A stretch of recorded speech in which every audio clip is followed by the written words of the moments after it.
मला वाटत नाही आता आंधळी सापडत.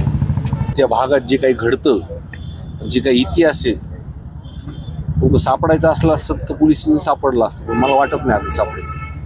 प्रत्येक व्हिडिओ जे आहेत नवनवीन समोर येतात, मात्र प्रशासनाला, पोलीस प्रशासनाला मिळत नाहीत काही. हे बघा, मी सुरुवातीला जे बोललो होतो ना की CDR तपासलं, त्याच पद्धतीने प्रशासन जो तपास घेत आहे आणि त्याच प्रत्येक दिवशी आपल्याला काही ना काही तर ते फुटेज आपल्याला तिथं भेटते. म्हणजे ही साखळी जुळत चाललेली आहे. जे आम्ही सांगतोय किंवा लोक सांगतायत, ते मसाजकचे लोक सांगतायत, देशमुख कुटुंबीय सांगतायत, तो विषय तुम्हाला तुमच्या समोरच येतोय. माझ्यापेक्षा तुमच्या मीडियावरतीच सगळे CCTV फुटेज आहेत. महादेव मुंडे हत्या प्रकरणात सुद्धा 15 महिने होऊनही अद्याप एकही आरोपीला अटक केली नाही. त्या ठिकाणी पोलीस प्रशासनावरती खूप मोठा दबाव होता, असं त्या फॅमिलीने देखील म्हणलंय. बघा, मी अनेकदा ह्या विषयावरती बोललो की हे फक्त आपण सर्वांनी डेअरिंग केली, मीडियानी सुद्धा हे दाखवलं, त्याच्यामुळं बाकीच्यावरती जो लोकांवरती जो अन्याय झालाय ते सुद्धा आता पुढे येते. अजून खूप जण येणार आहेत पुढे, आणि त्या विषयावरती मला वाटतं धस्सांना या SP साहेबांना त्या विषयावरती बोललो. मीही काल त्यांना भेटून आले होतो, त्यांनी पत्र सुद्धा दिले आणि मी सुद्धा SP साहेबांना या विषयावरती बोलणार आहे. काल मुंबईत देखील मोर्चे निघाला, आपल्याकडे देखील मोर्चे निघाले, मात्र या दरम्यान जर पाहिलं तर तुम्ही जी मागणी करता त्या मागणीवर अजून ठाम. हे बघा, मोर्चा काढायला कुणीच कुणाला सांगलं, स्वतः लोक. आणि पहिल्यांदा महाराष्ट्राच्या इतिहासामध्ये दिसते की सर्व जाती धर्माचे लोक रस्त्यावर होते. आज वाल्मिक कराड जे मास्टर माइंड अटक झाल्यानंतर सुद्धा मोर्चे निघतात, ते म्हणजे लोकांमध्ये रोष किती.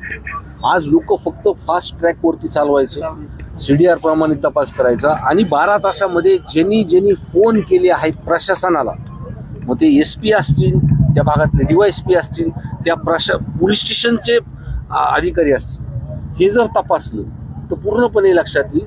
आणि प्रशासनाला पण मोकळा श्वास दिला पाहिजे काम करायला, आणि त्यासाठी धनंजय मुंडे साहेबांनी हा राजीनामा दिलाच पाहिजे, सरकारने घेतला पाहिजे. या पोलिसांवरील दबावाची वेगवेगळे उदाहरण आहेत. या ठिकाणी एक तरुणी देखील उपोषणाला बसली, जी आरोप करते की आष्टीतल्या आमदारांनी दबाव आणला आणि त्यांच्यावर जे आरोपी होते त्यांच्या अत्याचारातले, त्यांनी कुठलीही कारवाई केली नाही त्या आरोपावर. बघा, मी त्यांच्याशी आता काही बोललो नाही, म्हणून मी बोलून तुम्हाला ह्या विषयावरती बोलेल. मात्र काल वाल्मिक कराड यांना 3 दिवसाचा उपचार केल्यानंतर रात्री उशिरा डिस्चार्ज देण्यात आला. त्या अगोदर जी आरोपींसाठी त्या ठिकाणी उपचार केला जातो, त्या ठिकाणी न करता ICU मध्ये उपचार केला जातो. त्यामुळे आरोग्य यंत्रणेने अनेक प्रश्न उपस्थित केले जात होते. तुमचं काय म्हणणं असेल? मी आधीपासून म्हणतो की सरेंडर होण्यापासून जी काही VIP ट्रीटमेंट झाली, ती मंत्रिपदा असल्यामुळेच त्यांना ते संरक्षण तिथं दिलं जातं. त्यामुळे त्यांनी राजीनामा हा दिलाच पाहिजे. ह्या सगळ्या गोष्टी होती. अहो, हे तुम्हाला सांगतो मी की 28 तारखेला बीडला मोर्चा निघाला, आणि माझ्या माहितीनुसार ते पुण्यामध्ये एका मोठ्या हॉस्पिटलमध्ये 2-3 दिवस तिथे ॲडमिट होते. जेव्हा लोक रस्त्यावर उतरल्यानंतर तिथून ते फरार झाले. त्यांना कुणी ॲडमिट केलं, त्या काळामध्ये कोण त्यांना भेटायला गेलं, ह्याचाही तपास झाला पाहिजे. ते 3 दिवसाचे उपचार घेतला, नेमका काय उपचार घेतला हे विचारणार आहेत का तुम्ही? आणि आजार कुठला होता हे पण नाही. मला मी काळजी लोकांची करतो,